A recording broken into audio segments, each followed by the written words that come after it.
So as science develops, as we understand photosynthesis, as we understand how the universe... Why did he choose photosynthesis as an example? What's a science word? Photosynthesis! You look at the sunset, you go home, you look at your children. Do you ever get a flashing sign saying memory full? No, I don't ever get a flashing sign saying memory full in my brain, like the one we created for electronic storage devices. I'm sorry, wasn't this supposed to prove God? Hello lovely people, my name is Emma. Welcome back to my channel, welcome if you are new. Do we think this will get through the YouTube thumbnail? Or will I have to censor it? Tits isn't a swear word, so it should be fine, right?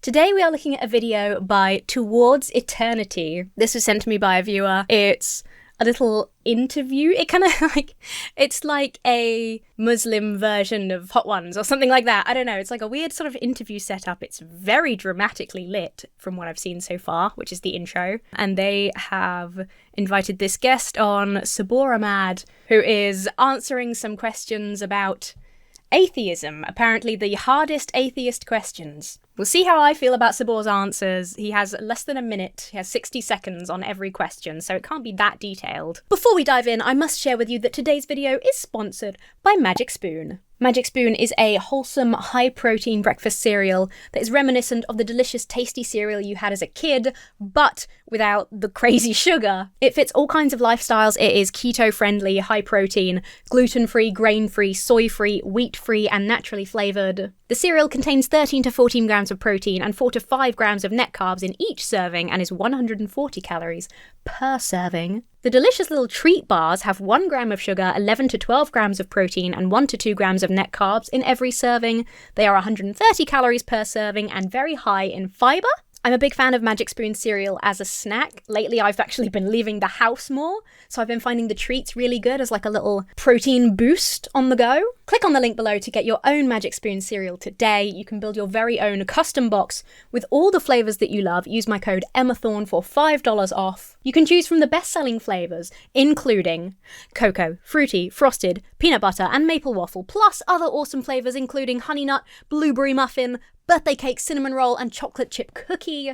You can also add the brand new double chocolate and blueberry muffin treats to your order. You know blueberry muffin is my favourite flavour of anything. Magic Spoon is so confident in their product, it's backed with a 100% happiness guarantee. If you don't like it for any reason, they will refund your money, no questions asked. So click the link below or scan the QR code on screen, use the code EMMATHORNE for $5 off, or you can go to magicspoon.com/EmmaThorne for $5 off your order today. And for my fellow Brits and Canadian fans, Magic Spoon does ship to the UK and Canada, so we are not left out. Thank you so much for listening, and thank you to Magic Spoon for sponsoring this video. This channel has like a million clickbaity videos that are like so tempting. So if this is good, if this is well put together, I might have a look at some more. Just in my recommended from clicking on this one, I've got, while writing anti-Islam book, he became Muslim. Quran miracles you'll hear for the first time. Jesus didn't preach Christianity but Islam. Now that's funny because both of those are wrong. He preached Judaism. Jesus was an apocalyptic Jew. Don't know why that's so hard for some people to accept. Anyway, so they've got lots of videos. Let's hope this one is good, and we'll go from there. Sabor Ahmed, welcome to our cross-examination concept. We're going to be asking you questions. Oh, okay, it's set up like a cross-examination. Objection! That's so weird, but okay, I love it. The lighting, the music, is so dramatic. Regarding atheism, you have 60 seconds for every question. What do you say to an atheist who says, I don't need a creator? I would simply say it doesn't matter whether you think you need a creator or not. The question is there a creator? And if... I agree. It's kind of a stupid question. I mean, I've heard people say, I get it, like, I don't need a creator, in the context of, like, religious people saying things like, you can't have morals without having religion, etc. But just on its own as a statement, it doesn't really mean anything. There we go, we've done that in 6 seconds. We don't need the next 54. If there is a creator, then there's going to be benefits in believing in the creator, and there's going to be consequences for not believing in the creator. But then, if you don't know, that if there's still no evidence as to which creator, you know, which version of the creator is the correct one, I mean, according to most of these religions, you're still going to be punished eternally if you hedge your bets and choose wrong. So why bother? Then how would you prove God to an atheist? We have many... Fuck, in 60 seconds? That is hard. They were right, that is hardest. I mean, it's not a question, but that is hard shit. Prove God in 60 seconds, go. Different ways of showing that it's rational to believe in God. Which is not the same as proof. because you can't prove God, that's the right answer to frame it as the rational thing to do. Let's see what he says. Biology. My personal favorite is the biological argument. Take something as simple as the human brain. As simple as the human brain? I've never heard anyone describe the human brain as simple. That is very interesting. The human brain is vastly more complex than anything a human being has ever made. The human brain has certain components that work together in synergy. And when a part of the brain is damaged, the other parts take up the job.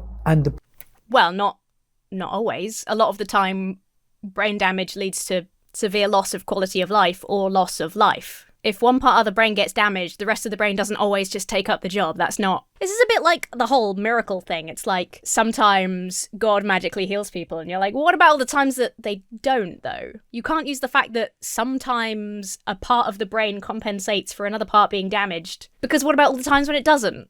That's very bizarre. Processing that the human brain does is unmatched. Have you ever looked around using your mobile phone, you're recording something? After some time, your mobile will say, memory full. Has that ever happened to you as a human being, though? Have you ever seen... Fucking all the time, mate. I think the reason I have such a bad short-term memory is because it's just full of absolute shit. I've never for a second forgotten the fact that sharks have no bones. But half the time, I can't remember what I walked into this room for. Different things. You look at the sunset, you go home, you look at your children. Do you ever get a flashing sign saying memory full? We cannot... No, I don't ever get a flashing sign saying memory full in my brain, like the one we created for electronic storage devices. I'm sorry, wasn't this supposed to prove God? This is just the human memory is quite good. Except for when it's not. In which case, why did God do that? Why did God bless some people with a fucking brilliant memory, some people with a photographic memory, and then some people with a shit memory? If the human brain is so fucking amazing and perfect, why are people born with defects? Why are some of us fucking stupid? Sabor, answer me that. No, you remember what happened when you were a child. You remember your high school. Well, no, again, this is all terrible examples because, like, childhood is riddled with false memory. The human brain is amazing in the fact that it can do things like remember stories you've heard as memories, construct memories out of stories you've been told and photographs. Like, a lot of things I remember, I don't actually remember. I've just been told by my mum so many times, etc., or seen photographs. That's kind of amazing, and the human brain is so fascinating and crazy, but it doesn't make sense from the perspective of a creator, because why would he make our brains so fallible? You can go back right now, 20 years, recall a memory, and even... 20 years. 20 years ago, I was 8 years old. I had a fully working memory. You start developing memories properly at like 3 years old, I think, around 3 years old. I can't recall a memory from being 8 years old. Now, maybe God just fucked up when he made my brain specifically, but even so, that would mean he still fucked up. Recall details about that memory, record the emotions of that memory. Now, all of this, we are supposed to... Man's gone over 60 seconds. Excuse me, why haven't you stopped him? What is the point of this format if you can just go over time? Ding the bell! Serve him a spicy hot wing. Belief is the product of a blind, naturalistic, mechanistic process without intentionality? Yes. That's ludicrous. It's more ludicrous to me to think that it was a creator who made us intentionally with all of these flaws and mistakes. It makes much more sense that we are incredible but flawed beings as a result of evolution. There's 3 ways that somebody He's still going! can explain biological design. Biological design... Excuse me, bitch, this is way more than 60 seconds, and we're just doing argument from design now, so I'm going to skip ahead. Towards eternity, your format is broken here. If you're not even willing to stick to it, how are we supposed to trust you? I don't know why I'm doing this voice now. Humanists want us to believe that behind design, there's an illusion of design, and that is a much harder proposition to swallow. It's not, and that took you more than 60 seconds, so... These Darwinists... Ooh, anti-science. I hate it. Why is it always the big religious channels are the ones that are like anti-science and anti-logic? Couldn't this universe have come into being by chance, out of billions of possibilities? I would Yes. say if we were to entertain such a ridiculous possibility, then we could claim the same about anything else. If you see $100 enter your bank account, you could say, somebody in Mexico was accidentally putting in their details and they accidentally put in my details. You could claim anything about anything.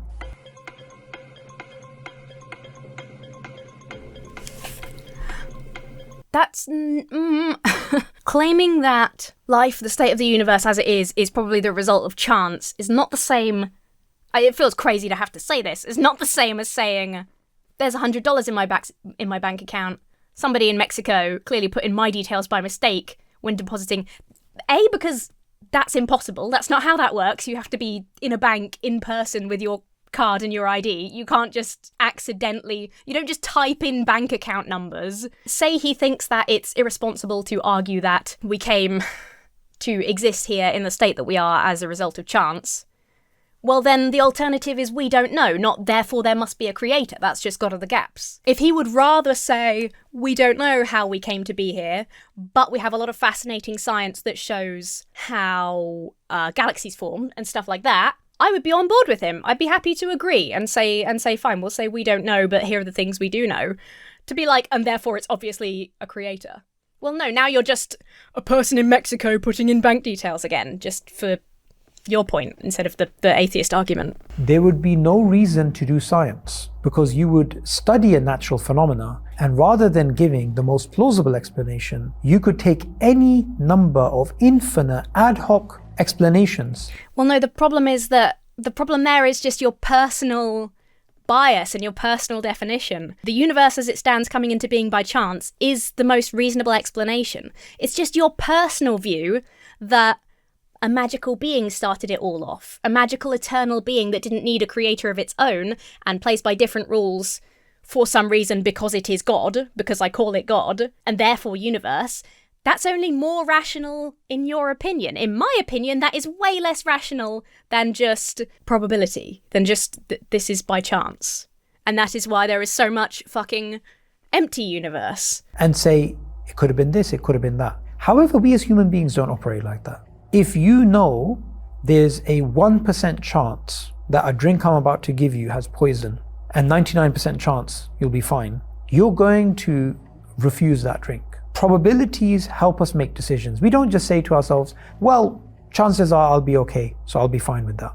Wait, I'm so fucking confused. So in this example, right, the 1% chance is the chance of the universe existing, I'm guessing, and the 99% chance is it not existing. So we're both agreeing that the 1% chance is going to happen 1% of the time. So yeah, we are going to refuse that drink because we know that the 1% chance is a chance. It's a possibility. We're going to refuse 1% chance of poison because if he does that 100 times, then one time we will die of poison. Similarly, one time out of 100, whatever, the universe could exist. What the fuck is he trying to say? Am I not getting what he's saying? Is it the time limit? Is it his phrasing? Like, what's going on here? Because this is the most insane, nonsensical answer to this question I've probably ever heard. Now, if I told you there's 99% poison in there that could kill you and 1% that you'll be fine, you definitely wouldn't take that.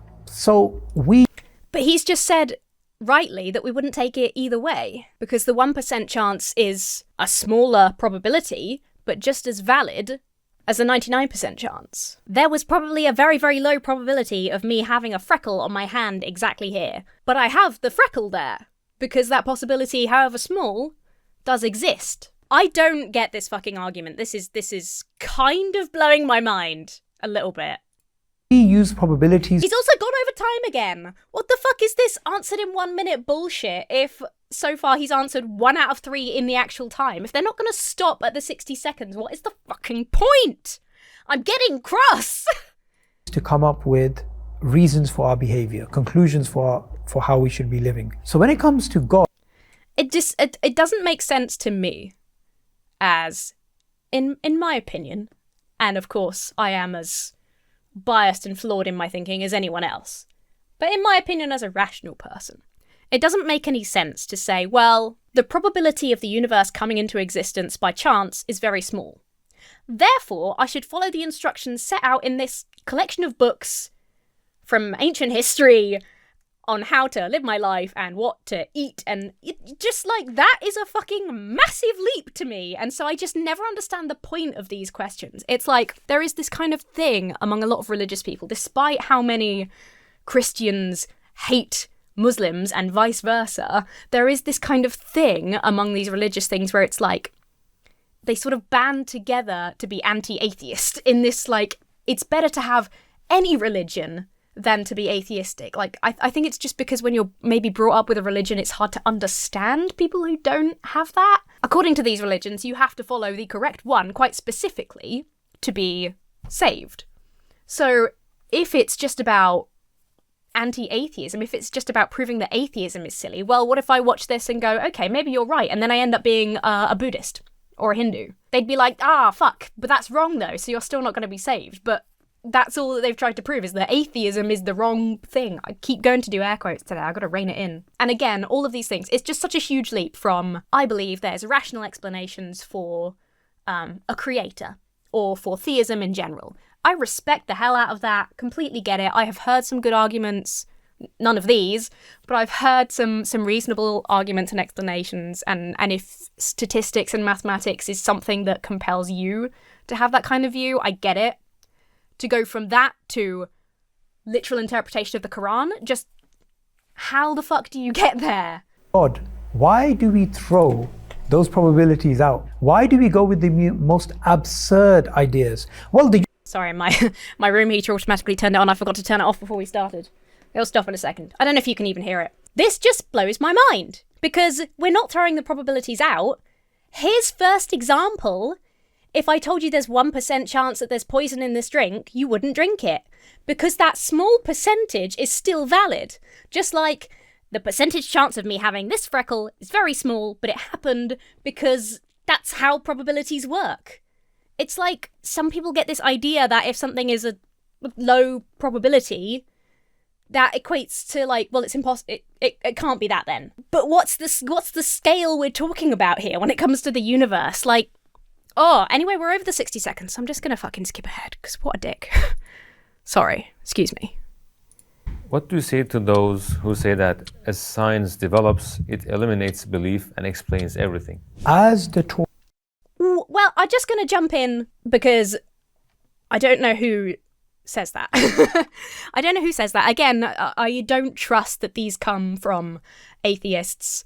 That nothing even suggests in this video, the description or anything suggests that these are actual questions from atheists. I think they've just made up what they think a lot of atheists would say. It's like common sort of straw man arguments and stuff that they think they can answer and produce, interesting answers to, whatever. There's no way that our science, our clumsy little human science, will ever explain everything. I do think the more we know, the less religious we become. That's just history speaking. That doesn't mean that they don't go hand in hand. Since our history of religious thinking and literacy and philosophy and since all this is tied together, some of our greatest thinking in terms of science and mathematics and other things comes from religion, comes from religious people. There's no reason I don't think the two can't go together. However, a lot of people, once they start to understand science better,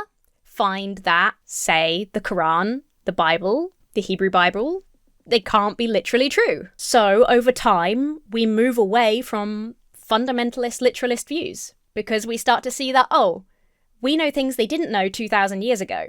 2,000 years ago, they came up with explanations for things that they didn't have answers for, because it's more comfortable to have answers for things. And then science progressed to take over, and we didn't need God to fill in that gap anymore. I would never say one day I think we'll be extinct long before we manage to explain like a tenth of what's out there. I think we'll knock ourselves off before we get anywhere close. I would never say that science explains everything. I probably wouldn't say even that it takes over from God. I think religion and science are fundamentally different things for different purposes. Torchlight of science illuminates the dark room. The room for theism dissipates. So as we discover more and more, there is less for God to explain. Yes, that's the idea. There's that's God of the gaps. Yes, there are less gaps for God to fill. Exactly. That's the general idea. This can be challenged by a simple verse of the Qur'an. Allah mentions in the Qur'an, and I'm paraphrasing here, "Do you not see the birds up in the sky? And those birds..." They're not real. Do you see the birds up in the sky? Well, they're not real. They're actually surveillance drones spying on the... They are folding their wings and bringing them in. And none holds them up except Allah. So there's two things going on in this verse. The first is that Allah acknowledges there's something mechanical going on because Allah points to the wings. But then Allah says none holds them up except Allah. So here we have two types of explanation. We have a mechanical explanation, a how explanation, and we have a why explanation or an agency explanation. These are two complementary types of explanation. The atheist wants us to believe that the mechanical challenges the agency. We would say the mechanical... So, I get what he's saying here, and I kind of like this explanation, actually. The two different... This is kind of what I was saying when I was saying that religion and science are kind of separate things that can go alongside each other, and they exist for different purposes. The reading you get from the Quran doesn't have to explain science. It is there to be understood spiritually. However, in this case specifically, the birds, right? So his argument, Sabor's argument would be that, you know, he says that there's a mechanical argument, that's the wings. The wings make the birds fly, and the reason is that Allah has decided that birds fly because he thought that would be cool, and he wanted to spy on the American people. No, sorry, it's getting caught up thinking about birds. So the reason is the wings, but the wings exist because Allah created birds to fly with those wings. I would say the process of evolution, which Sabor doesn't believe in, it's a very odd thing to say, that people don't believe in evolution. It's a bit like people don't believe in the globe Earth. It's a weird fucking world out there in 2024, but it gives me stuff to talk about, so I guess thanks. So he doesn't believe in evolution, and that's why this explanation works. However, I would say that the fact that we know a lot about how animals, including birds, evolve, we know how they evolve to fly and the reasons for that, etc. Well, that does challenge the idea that a creator designed birds to fly that way. I don't think they were designed that way. In this example that he gives us, I do think the science challenges the creation story. It doesn't challenge the idea that there could be a God, but his version of God says that evolution doesn't exist and Allah created the birds as they are. I say the science contradicts that. So that kind of throws everything he's just said into a big flaming pile of trash. Mechanical and the agency go hand in hand. So as science develops, as we understand photosynthesis, as we understand how the universe... Why did he choose photosynthesis as an example? Why didn't he say, like, I don't know, bird wings? Something relevant. He's just like, what's a science word? Photosynthesis. Expands and changes. We've gone past the 60 seconds. I'm skipping ahead. These guys have no discipline. But we have laws of physics in the universe and things are happening in order. Do we need a God to explain the universe? I would say that's a false dichotomy, because the atheist is pitting the laws of the universe against God. Not the atheist, the person who's written this question, who is supposing that this is something an atheist would say. But that's not sensible. The real question is, since there are laws that both atheists and theists agree on, what is the best explanation of those laws? Is it that those laws came about by naturalism, by nothing, by everything being broken down to natural processes and materials? Or is it the case that behind these laws and patterns there is an intelligence? There are only really laws and patterns such as we can observe and understand. I mean, quantum physics is the best example of this, where as soon as we started looking into it, everyone was like, fuck, because the reason we have quantum mechanics and classical mechanics is because classical mechanics doesn't apply at a quantum level. So these laws, I think it is to do with the way that somebody who is this type of religious person, right, approaches the world, their view of the world. They see, say, the laws of physics as like the laws of God. Like there is this list of hard rules. This is how the universe works, and therefore a God must have created them. But there isn't a hard and fast list. We don't get born with this list of this is how the universe works. We understand things as we experiment, and the further we get into the universe, the more different places we explore, the more things we discover. Fucking look at something like black holes, potentially white holes, if we can find some to observe.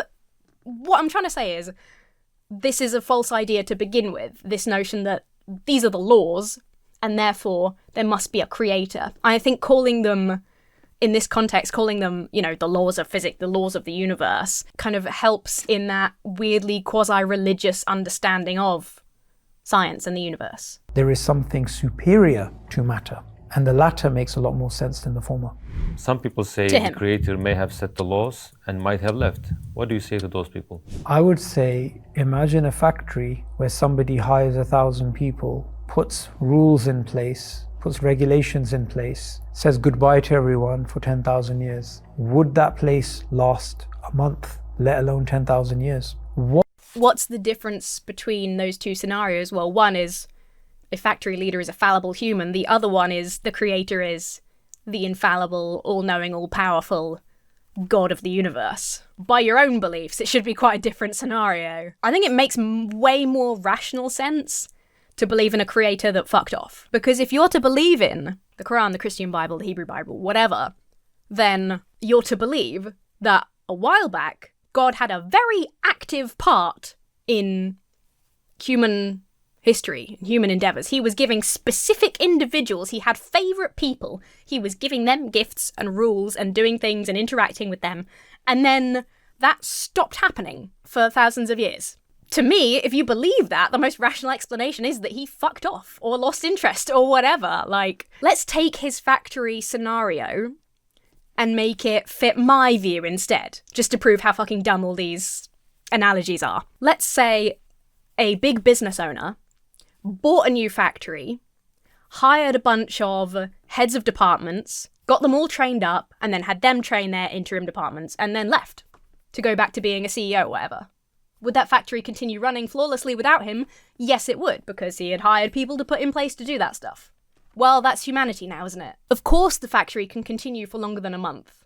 10,000 years? I don't know, but that seems a bit of an arbitrary timescale. Similarly, if God was here interacting with people, giving them all these rules, giving us intelligence and curiosity and all of these things, and then punishing us for our curiosity because what a cool fucking guy, would we then be able to take care of ourselves? Well, yes, because we've been given all the tools. What would be the most natural thing to do if you created something? Would it be to just ignore it? Based on my experience, Lego, I put it on a shelf and it gets dusty and I look at it every now and again and go, oh yeah, I should dust that. And then I don't. So yeah, kind of. As if it doesn't exist? Or would it be to actively participate, actively support, actively make it function? The idea of there being a God who creates things and moves away is not the idea of a God who is wise and all-knowing and all-powerful. I agree. So for me, it makes sense that there is not a creator. For you, it makes sense that there is a creator who lets 7,000 newborns die every day. That doesn't sound all caring, all loving and merciful to me. Hence, one of many reasons hence, I don't believe in the creator that you do. Obviously, to me, my version feels more rational, his feels more rational to him. This isn't the sort of perspective that you change with a 60-second answer to a silly question. What can we do but give our opinions? All caring and loving and merciful. That's a negligent God, and that's not a... I agree. That's a negligent God. In my opinion, a God that lets people die of starvation and disease, that causes people to suffer as a result of those things and others, that's a negligent God. But per your view, that is a all-loving God who is actively participating in the world. I just can't reconcile a God that is actively participating in the world with a God that allows the suffering in the world. That idea of suffering is what turns most people away from this kind of theism. He says that's not a God that theism posits. Well, he's claiming a God that actively participates in the world, and in the world, newborn babies die. The most loving, cherished Muslim people die every day in circumstances that, if there is some kind of creator, would be unfair. If the circumstances on our planet are down to random chance and the rest is what we as people have done, then it is tragic, but it makes perfect sense why we lose people. What do you say to a materialist who says that I don't believe what I don't see? I don't really get this as a question because it's supposed to be like atheist questions. I guess fine, we'll stick in one materialist question. I mean, because you can go off on so many stupid tangents on this way, like, what about gravity? Although we can observe gravity, so it doesn't. Let's see what he says. I have a feeling I know. We don't see God, but we see God's creation. In many domains of human knowledge, we don't see the cause, but we see the effect. A detective may see footsteps and infers from the footsteps that there was a human being here. If you walk past... But they can be wrong. Suppose somebody stuck some shoes on their hands and did this to make it look like there were footsteps leading the other way. That's why you never assume in a detective adventure game. What were we talking about? A beach, and you see writing and it says, I love you. You would think somebody took a stick and wrote that. You didn't see it happen, but you infer. We can see... But that's a great example again, because what about things like the face on the moon, where we were so... Oh, was it on Mars? It was on Mars. The face on Mars. Fuck, sorry. Where we see this happens all the time with, well, mostly the moon and Mars, because those are the places we've looked at in space more. But like, we're always seeing man-made objects like a carved face and buildings and things like that. And a lot of the time you're like, oh, you see that, and therefore you think maybe there was some ancient civilization that created a building, and then we go there and it's like, no, it's just a rock that looks like that. That's why you don't assume. So, okay, it's very unlikely that I love you would have written itself in the sand by chance, but we only know that because we know how that's done, because there's a precedent for that, right? We don't know, oh, God created a universe before, so probably that's what's happened this time. Whereas with the footsteps, the I love you in the sand, there is a precedent for that. We understand the cause already. With God creating the universe, we don't have, I guess your man would say the Qur'an is the proof of, but that again, that becomes an argument from historical texts that I don't jive with. It's a bit argument from designy, you know, the whole watchmaker argument thing, where it's like, yes, but we understand how a watch is created. We know the process of building a watch. We can identify start to finish the process by which that watch was made because we have seen watches before. So it's not the same as, well, look at that tree, it's amazing, therefore God. Biological design. We can see the night sky.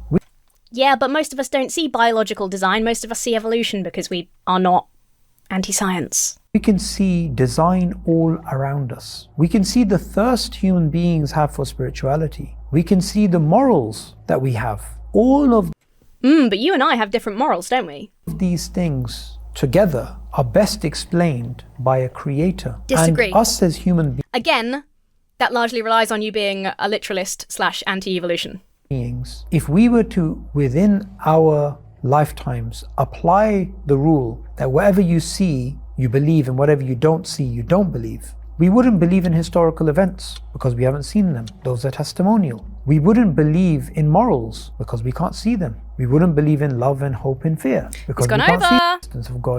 In fact, we should believe in the cause. What do you say to those who accept multiverse? I would say accepting multiverse would not undermine the existence of God.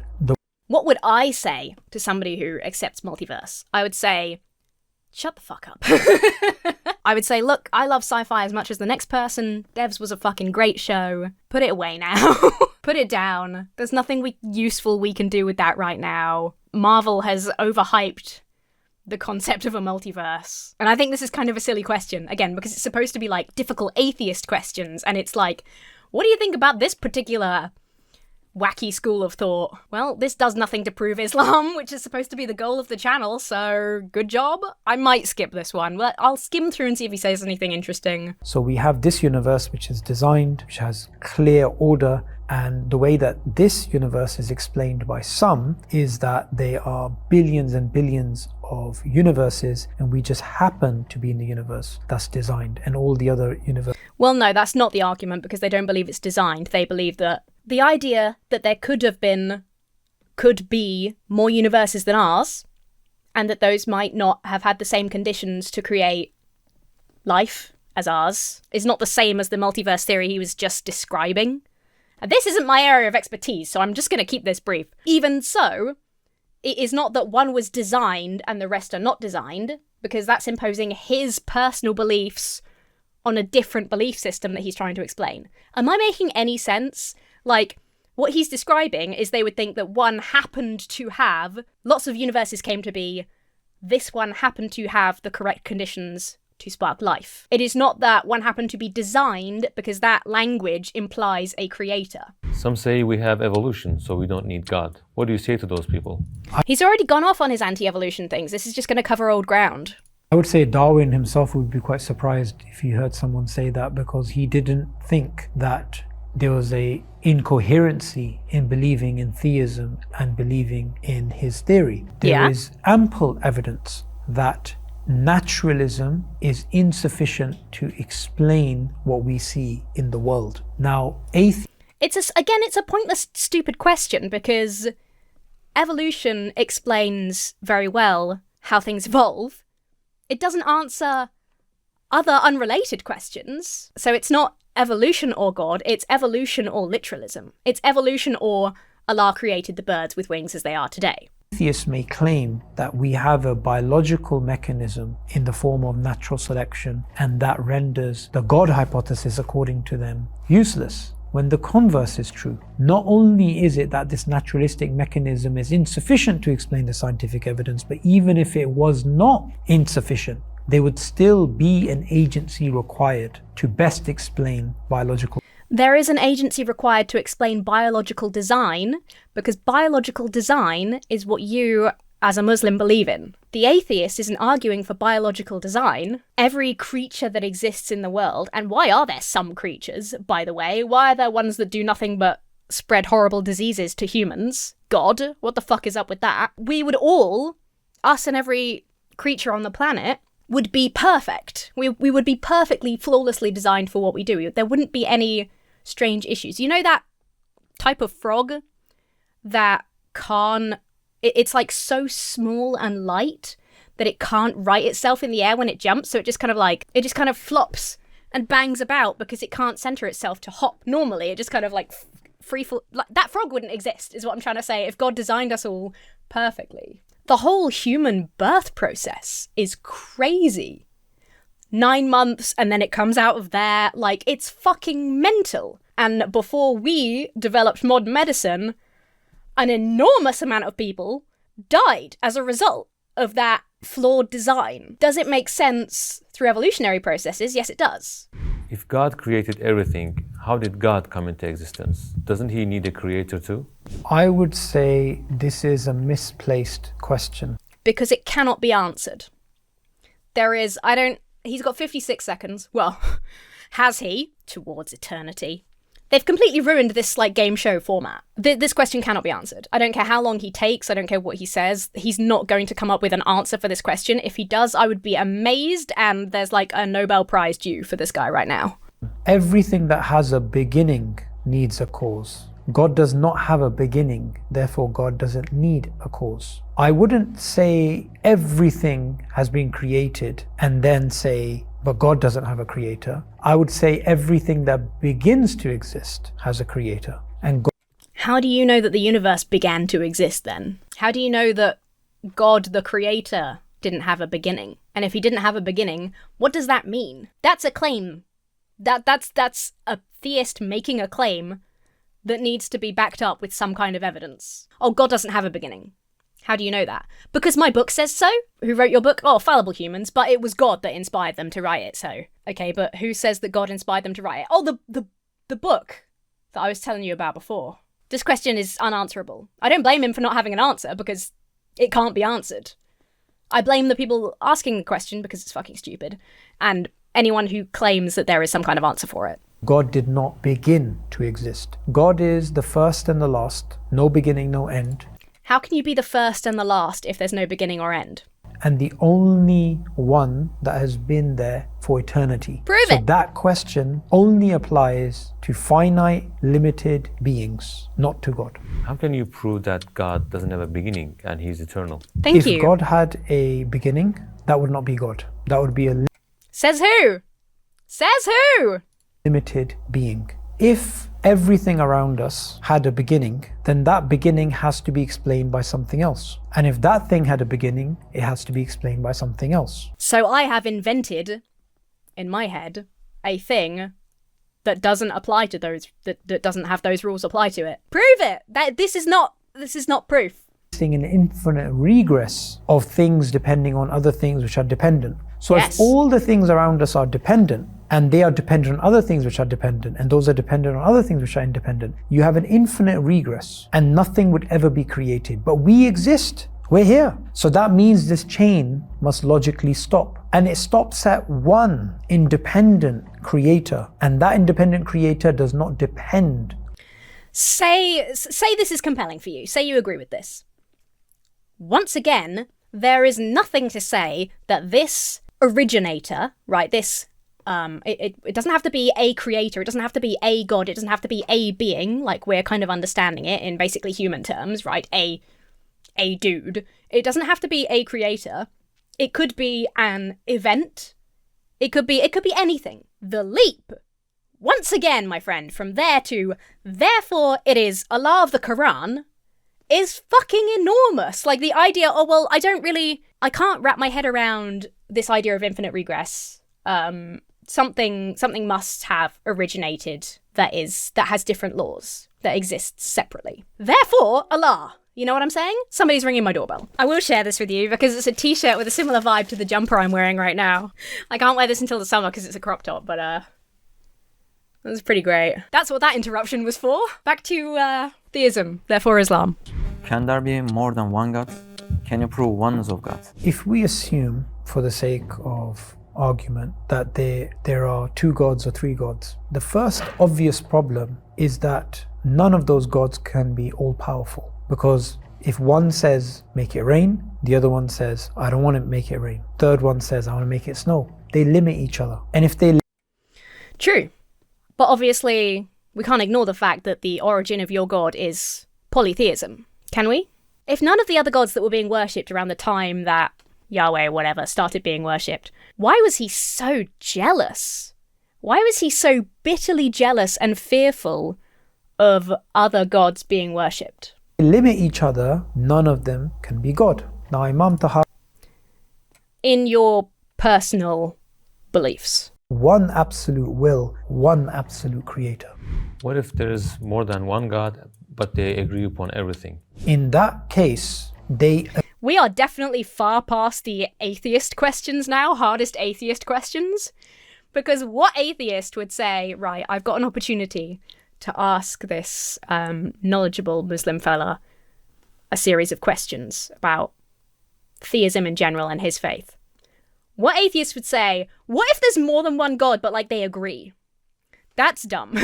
I'm just going to skip this one. If the science and Qur'an contradict each other, which one you choose? I would say that's a false dichotomy. The reason why is because the Qur'an is God's word and the world is God's word. Allah has given us the tools to try and understand this world, and one of the best tools that we have is science. If there is a contradiction between something in the Qur'an and something that we've come across in our real world observation or scientific conclusion, it could be that that scientific understanding of the phenomena that we have is wrong. And that's why he's anti-evolution. That's how he explains that contradiction. So we already know his answer to this question because we've seen him actively doing it. I kind of like this answer because it clears up a lot of theistic belief that I find difficult to understand, like the contradictions in religious texts. Gosh, the contradictions with each other, the contradictions between one holy text and a different holy text that's supposed to describe the same historical events, the contradictions between those texts and science. So it's an interesting and useful answer for me to help understand that kind of theism, but it doesn't make any sense. As a rational answer, it doesn't make any sense. It's just like, well, if science and the Quran contradict each other, then we don't understand the science right. I would say it's easier probably to do with science than history, because the Quran and the Bible, etc., say several things that are contradictory with historical fact. And as Sabor said earlier, we don't have to have been there and seen the history to know what is factual.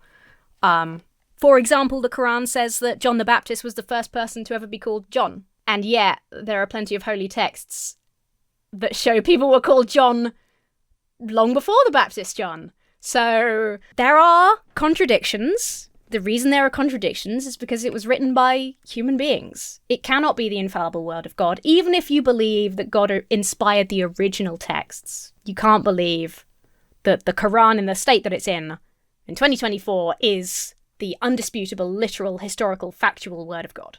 And that goes for science too. The Qur'an mentions that Jesus was born without a father. So there is a clear contradiction. I would go with the Qur'an over scientific consensus that you cannot have a child born without a father, because ultimately, who set the law that you're going to have a child with a father and a mother? That is Allah. And Allah made the law, and Allah can suspend the law. So ultimately, the greatest authority... So basically, yeah, that is the answer that we expect.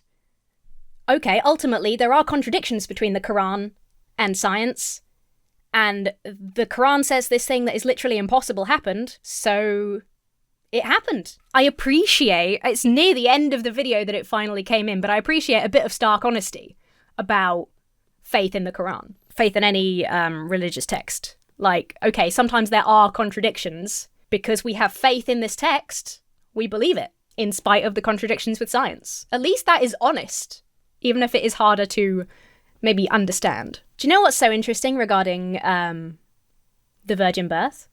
First of all, the virgin birth is only described in, fall back on my knowledge of the Christian Bible. I don't know what the Quran says that maybe differs or complements any of these viewpoints, but in the Christian Bible, Matthew and Luke are the only Gospels to mention the virgin birth. They both also contain a genealogy of Jesus, like a history. Both of those genealogies go through the male line, through Joseph, which is a really weird thing to do if Joseph was just Jesus's adopted father. They take great pains to prove that Jesus was related to Abraham, David, that he was this long-awaited Messiah that is part of this important historical line. If Joseph isn't his birth father anyway. Just weird Bible stuff. Authority is the word of Allah, and science is a beautiful tool to try and understand the world, but it has limits. Unless it disagrees with the Quran, and then we throw science in the bin. Can we not find the truth and what is moral without religion? Yes. Why do we need religion? We can find out many things without religion. We can find out what is inside a cell. We can find out which parts of the brain control. He didn't ask for the things we can find out without religion. We could be here all fucking day. Movement and thinking. These are things we can discover without God. But deep questions. What is the purpose of life? What's the best way to live? How do we deal with the problem of evil? How do we deal with suffering? Human beings have tried to find the answers in each other by having discussions.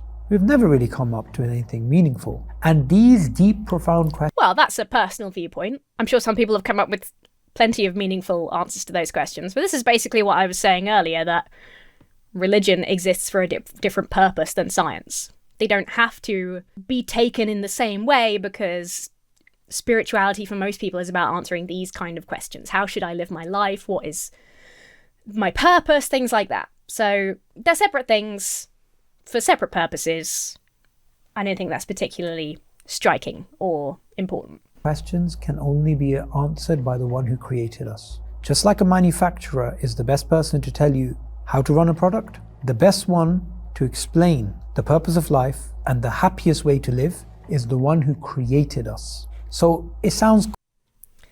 Yeah, but the thing is, what the Quran says about the best way to live, I don't feel that that is the way that would make me happiest. According to this guy, according to Sabor, I disagree with God on the happiest way to live. And I have no evidence for him, so I'm going to go with my gut instead. Cool to say we don't need religion, we can work things out. But history tells us the opposite. History tells us when human beings have tried to come up with their own philosophies, it's usually led to unmitigated disasters. There's not been any disasters. Imagine being a Muslim and saying that a lack of religion has led to world disasters. So the fact is, we need God to answer those deep questions, and those questions cannot be answered by man. Why did God create me without asking me? This question is... What the fuck is that? What? No atheist in the world has ever asked that question. That's like extrapolating from the I never asked to be born, teenage angst phase. Why would God create me without asking me? That's so fucking stupid. We cannot give that the time of day. This has got to be the end. Okay, that was Sabor Ahmad on Towards Eternity, a challenge show. I've forgotten how it described itself at the beginning. Which aesthetically looks like Who Wants to Be a Millionaire, in which they allow their speakers to go over time thus making the limit pointless. He does not answer all these questions in 1 minute. Title: Biology does not debunk atheism. I'm not convinced. I'm not about to convert. Let me know if you are. Was that enough for you? I thought he explained some things very well. I thought a lot of his answers were very silly, but in line with being brought up religious. I was unsurprised by most of that. The format was kind of enjoyable, although they didn't strictly stick to it. I would be happy to watch more of these. Let me know if you'd like to see more from this channel. There are plenty of other things in my list coming up, so do consider subscribing if you haven't already. If you would like to hear more from me, especially when my voice is a little bit better, consider checking out my gaming channel, Little Duck Gaming. We have a good fun time over there. I just started playing Spider-Man 2, the PS2 classic, so that's coming soon. You know you don't want to miss that. I'm working here. Get a job, etc.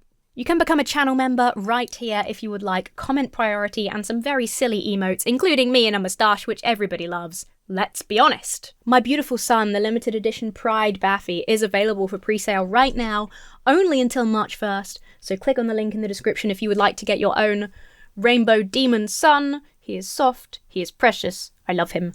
Mwah. The best way to support this channel is via the Patreon. There's a discount active for Rainbow Baffy over on Patreon if you needed another incentive. With that, I must give a big old shout out and a thank you to my giant chickens and colossal quackers over on Patreon.